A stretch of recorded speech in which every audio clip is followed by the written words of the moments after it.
Samantala, nasabat ang mahigit 200,000 piso na inihinalang shabu sa isinagawang bypass operation ng mga otoridad sa Pateros, Manila.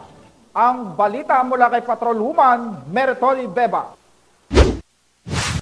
Arestado si Edward Mansoy, hindi niya tunay na pangalan na kilala rin sa alias Boyet, sa ikinasang bypass operation ng tauhan ng Station Drug Enforcement Unit ng Pateros Municipal Station.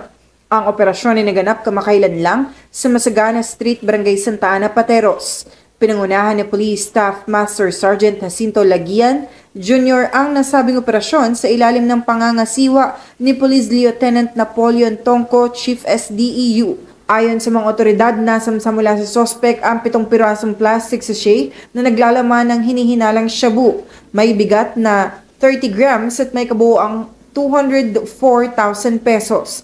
Nahaharap sa kasong paglabag sa RA 9165 o kilala bilang Comprehensive Dangerous Drugs Act of 2002 ang naturang sospek. Ang matagumpay na operasyon na ito ay bahagi ng mas malawak na kampanya ng Pateros Municipal Station laban sa anumang ilegal na droga sa kanilang nasasakupan.